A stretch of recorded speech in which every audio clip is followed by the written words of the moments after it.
안녕하세요, 청취자 여러분. 오늘 저희가 좀 흥미로운 법률 자료를 받았는데요.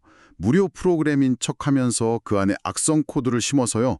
검색 순위나 광고 클릭 같은 걸 조작한 사건이에요. 이게 기술적으로는 가능할 수 있는데 과연 법적으로는 괜찮을까요? 이 사건이 어떤 판단을 받았는지 그 기준이 뭔지 한번 같이 파고들어 보시죠. 네, 안녕하세요. 이게 참 기술적인 부분하고 법적인 책임, 그 사이의 경계를 잘 보여주는 사례 같아요. 특히 요즘 많이 쓰는 자동화 프로그램 있잖아요. 이게 어디까지 허용되는 건지 중요한 질문을 던지죠.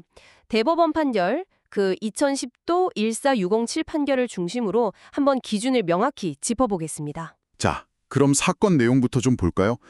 피고인이 무료 프로그램을 이렇게 배포하면서 사용자들은 모르게 eWeb.exe라는 걸 설치시켰다고요.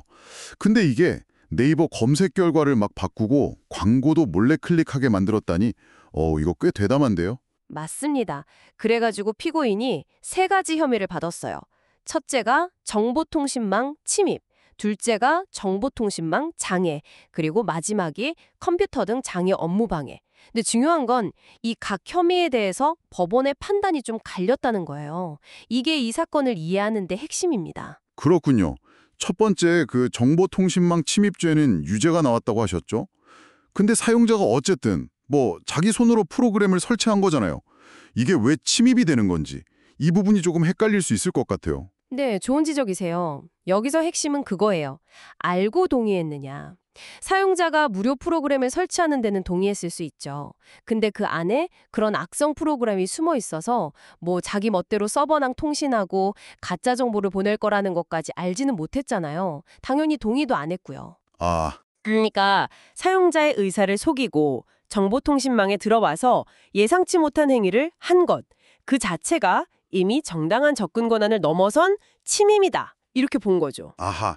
그러니까 단순히 설치 버튼 누른 게 다가 아니군요. 그 동의의 내용이 중요했다는 거네요. 근데 더 흥미로운 건요. 정보통신망 장애 혐의는 무죄래요. 아니 검색 순위 바꾸고 광고 클릭 조작했는데 왜 네트워크에 장애를 준 건 아니라고 봤을까요? 여기서 이제 법원이 장애라는 걸 얼마나 엄격하게 해석했는지가 드러나는데요. 법원은 정보통신망법에서 말하는 장애는 네트워크 시스템 자체를 물리적으로 아예 못 쓰게 만들거나 아니면 그 기능을 아주 현저히 떨어뜨리는 상태, 예를 들면 서버가 다운된다거나 그런 걸 의미한다고 봤어요. 아, 물리적인 손상 같은 거요? 그렇죠. 피고인 프로그램이 보낸 신호 자체는 네이버 시스템이 평소에 처리하는 종류의 것들이었거든요. 검색어 입력이라든지 클릭 신호라든지 물론 그 내용이 가짜이긴 했지만 이 행위 때문에 네이버망 자체가 불안정해지거나 직접적으로 무너지지는 않았다고 본 거예요. 시스템을 속인 거지 시스템을 망가뜨린 건 아니다. 이런 판단인 거죠. 와, 이거 정말 중요한 구분인데요. 시스템을 속이는 것과 망가뜨리는 건 다르다. 그럼 마지막 혐의요. 컴퓨터 등 장애 업무방해죄. 이건 왜 또 유죄가 됐을까요? 방금 망 자체를 망가뜨린 건 아니라면서요? 바로 그 속였다는 점. 그게 업무방해죄의 핵심입니다.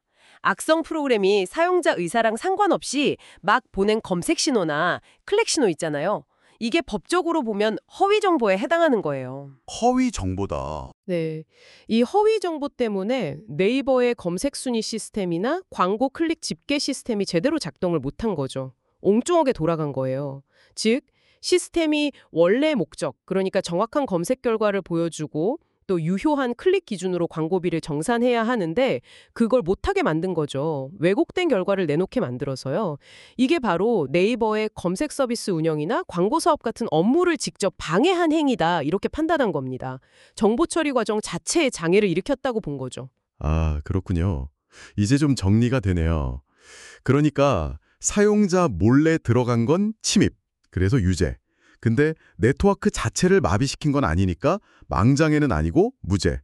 하지만 그 허위 정보로 시스템이 엉뚱하게 돌아가게 만들어서 결국 업무를 망쳤으니까 업무방해로는 유죄.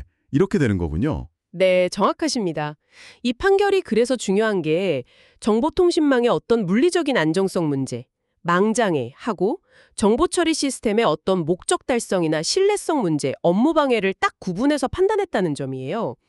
겉으로 보기에는 시스템이 멀쩡히 돌아가는 것 같아도 그 안에서 처리되는 정보가 가짜고 또 그게 시스템 본연의 기능을 왜곡한다면 이건 명백히 불법이다. 이걸 보여준 거죠. 와, 기술적으로 가능하다고 해서 이게 법적으로나 뭐 윤리적으로 다 괜찮은 건 아니라는 걸 다시 한번 생각하게 되네요. 이 자동화 기술을 쓸 때 어디까지가 그냥 효율성을 높이는 거고 어디부터가 다른 사람 시스템에 부당하게 개입하는 걸까요?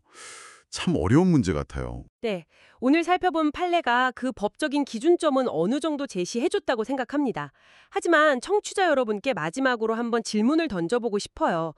법의 테두리만 넘지 않으면 모든 자동화된 행위가 다 괜찮다고 할 수 있을까요? 이 온라인 세상에서 나의 편의나 효율을 추구하는 것 하고요. 다른 사람의 시스템이나 어떤 공정한 경쟁 환경을 존중하는 것. 그 사이에서 여러분이라면 그 윤리적인 기준선 어디에 두시겠습니까? 저희가 다음번에 다시 만나기 전까지 한 번쯤 생각해 보시면 어떨까 싶습니다.